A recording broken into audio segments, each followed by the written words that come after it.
Hello. The Divine Code reading for November 3rd, pages 297 and 298. We're in the chapter Permissions and Prohibitions commanded to Gentiles regarding meat.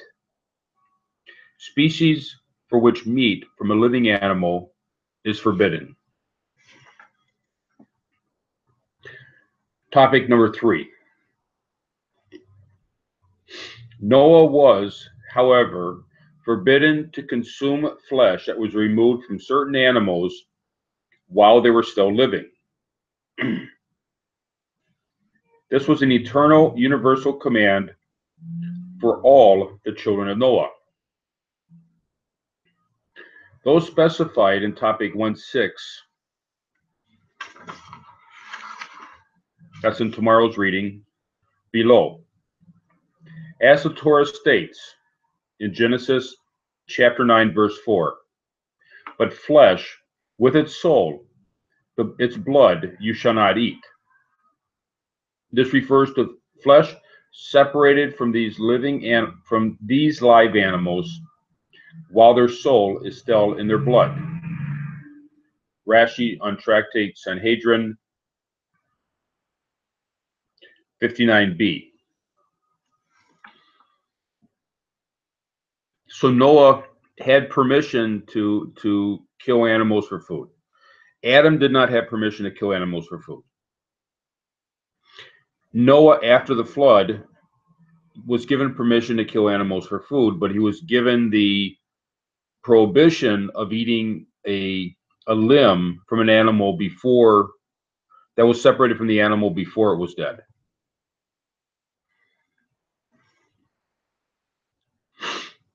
Topic number 4. There are various outstanding logical explanations which can be put forth for this prohibition. For example, the obtaining of such flesh is likely to be done in a way that would result in great pain to the animal. See Ramban on Genesis 1:29. However, the act remains forbidden even if the animal is rendered insensitive. So there's an area of exclamation of mitzvahs that go into trying to explain the reasons. It's not really the reason for the mitzvah, but it's reasoning behind the mitzvah. Learning the logical benefits of the mitzvahs, learning character development ideas and all that from looking at the mitzvahs. It's not that the mitzvahs come because of that, but rather these are things we can learn out, such as not to be cruel to animals. The difficulty is that sometimes people take it. Now, these are called the tam. Tam is oftentimes described as a reasoning behind the mitzvah, but it actually means taste. The word means taste. So the taste is not the reason for something. It's not for the taste. The taste is a side benefit of something. It's an attributive quality of an object, of in this case of a mitzvah. It's an attributive aspect of the mitzvah. It's not necessarily the reasoning for the mitzvah, although from human perspective, it can seem, it's not wrong to call it the reasoning, but it's not. We just have to remember that it's not a heavenly purpose. It's not God's purpose for the mitzvah, but it can be our purpose. So not to be cruel to animals. Although that doesn't necessarily fit the mitzvah, because as it says, even if the animal is anesthesia, if the animal is rendered unconscious, like an operating table, they use anesthesia. They get then they take the limb off. It's still we still would be prohibited from eating that limb because it's from a living animal. So the cruelty is not necessarily the reasoning, but it's something we can learn from the mitzvah. Also, a difficulty is that we'll learn tomorrow, but certain animals were prohibited, other animals were not prohibited. What does that mean? That the other animals don't feel pain. So if it's the lack of cruelty to animals, it's only certain animals that would not be permitted to be cruel to, and other animals we are. So that's really not a logical reason. That's really not the real reason for the mitzvah either. But it's something. These are things that we can learn from the mitzvahs, not to be cruel to animals.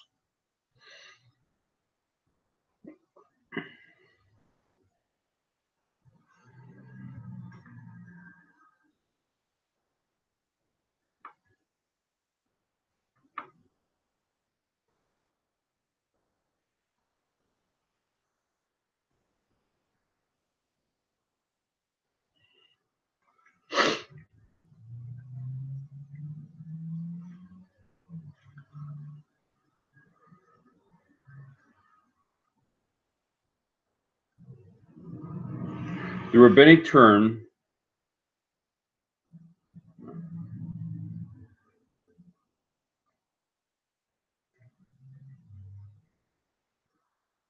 nevertheless, it is from God's commandment, the flesh with its soul, its blood, you shall not eat. We learn that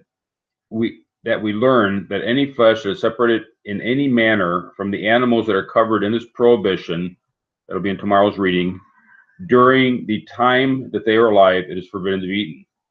The rabbinic term used to refer to this prohibition, Aver Mim Hakai, literally means limb from a living animal. However, the prohibition encompasses all flesh, meat, organs, and limbs separated from the designated animals while they are alive. So even though it says the limb of a living animal, it's referring to anything taken off or anything that would be considered meat, which could be could be a limb, or it could be just a chunk of meat. It could be an organ that's eaten as meat. This includes any flesh torn off during the animal's lifetime by a person, even if he bit off the flesh with his mouth. This can be learned from a discussion of Rabbi Yehuda the Prince, and Rabbi Eliezer ben Shimon in Tractate Kulin 102b about one who swallows a small living bird whole,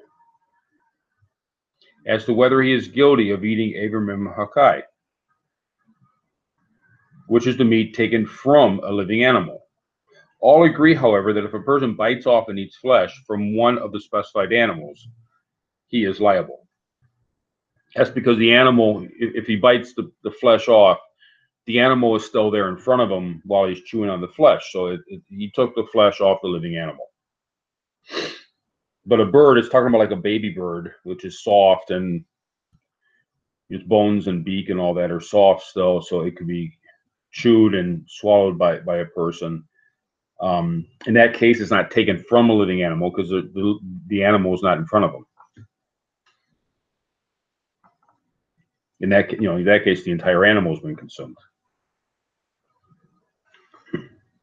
And from that, we can see that cruelty, although it's something we should learn not to be cruel to animals, it's not really technically what the mitzvah is pointing to. The difficulty with learning the auxiliary information is we can start to think that is the mitzvah. The mitzvah would be not to be cruel to animals. And therefore, we can wind up doing all sorts of weird things saying it's from the mitzvah, but it's not really from the mitzvah. We have to always separate out and remember the halakha of the mitzvah, the technical permissions and prohibitions from the mitzvah, and keep that separate from the moral things that we learn regarding the mitzvah. We have to remember that it's two separate areas.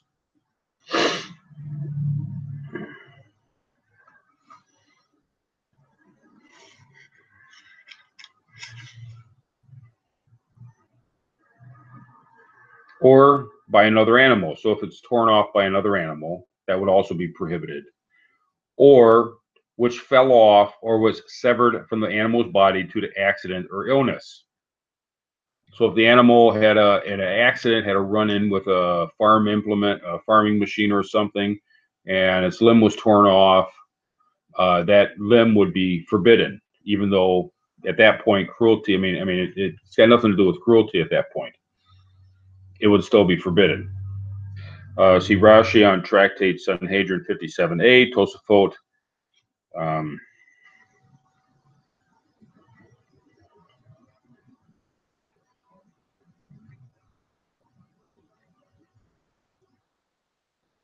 possibly on Deuteronomy 14:21,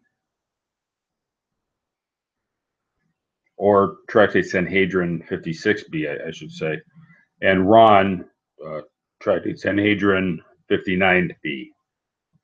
So all of that is a commentary out of Tractate Sanhedrin, which is the area that talks about the Noahide laws. Topic number 5. After Noah left the ark, humans were granted permission to kill any animals for food or for the use of their body parts for beneficial purposes. However, neither Adam, Noah, or their descendants were ever granted permission to injure, kill, or cause suffering to an animal for no useful purpose. And one who does so violates the prohibition of causing unnecessary pain to a living creature. So we're finding a prohibition. It's like a sub-prohibition, possibly under the mitzvah, the 7 mitzvahs, of not eating the flesh of a living animal. We would find a sub mitzvah regarding not being cruel to animals, not being unnecessarily cruel to animals. Rabbi Zalman Nehemiah Goldberg notes that in Tractate Kulin 7b, Rabbi Pinchas ben Yair said to Rebbe, if one kills the mule, he would transgress the prohibition of wasting something useful. If he cuts off its hooves, he would transgress the prohibition of causing suffering to an animal. From this, it appears that killing an animal is not included in the prohibition of causing unnecessary suffering to living creatures, and it is permitted because there is no suffering from a sudden death. The author notes, it appears that the only proof from that source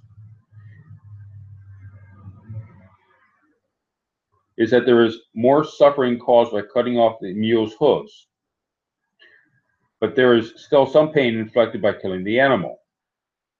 Moreover, it is clear that Rebbe would not kill the animal for no useful purpose, even though it was primarily for the honor of Rabbi Pinchas ben Yair.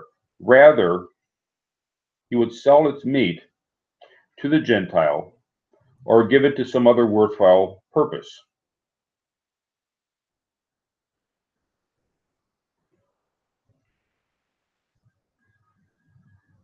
However, from Tosafot in Tractate Bava Kama 115b, one may give potentially dangerous water to an animal, even if it may kill it. Clearly, this is only if there is no pain involved in its death, for which otherwise make it forbidden due to the infliction of ta'ar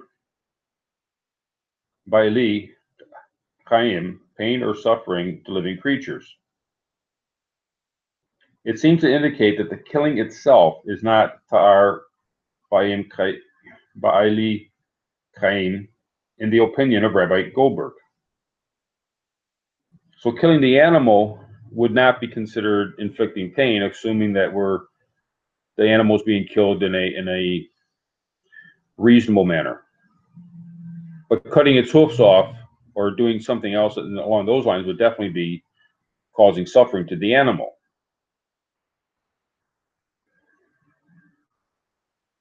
Therefore, if a person needed the hooves for some reason, for making glue or whatever people use hooves for, it would be permitted to kill the animal and take the hooves. But it would not be permitted to just take the animal, because that would be causing suffering, for needless suffering to an animal. Still, it is possible to reason that any Torah source that says that killing an animal is permitted only speaking of a case in which there is a resulting benefit to people, and therefore the killing is permitted only because of the benefit for the person from the animal's death. So it would be not proper to just to go around killing animals for no reason. But if there's a reason, if there's some benefit to be derived from the killing of the animal, then it would be permitted.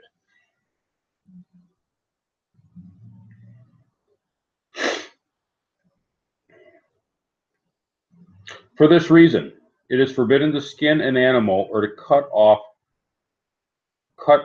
out one of its organs during its lifetime. These would be one-time uses of the animal since parts will not regenerate.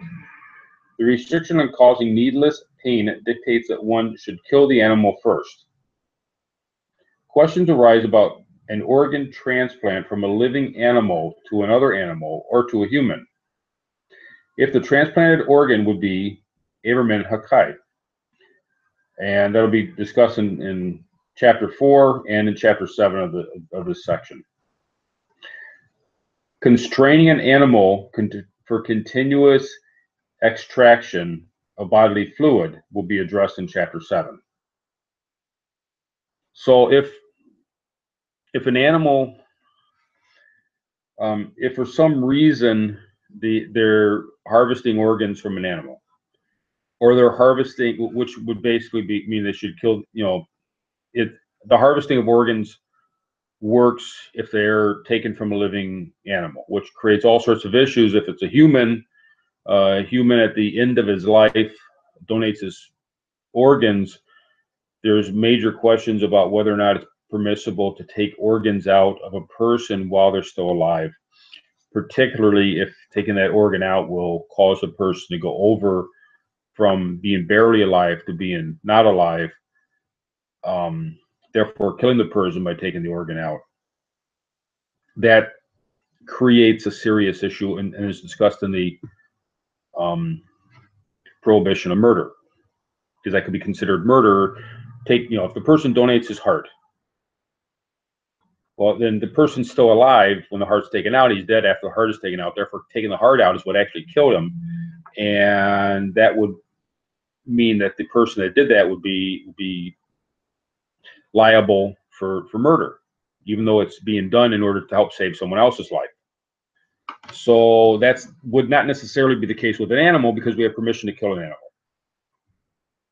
But there's the question would be whether or not that organ, if it's taken out of a living animal, the organ would be considered flesh from a living animal, but it's being surgically placed in another person. The person's not eating it. So it would not necessarily be eating the limb of a living animal. So this is discussed more in the future chapters.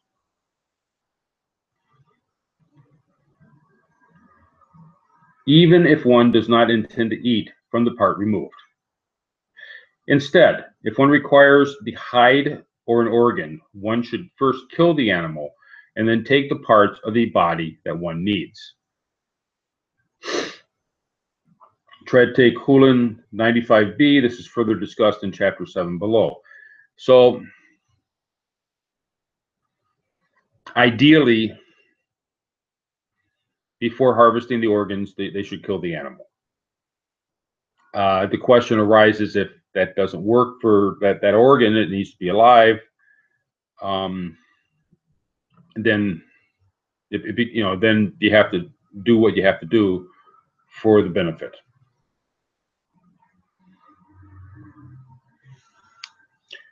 Thank you.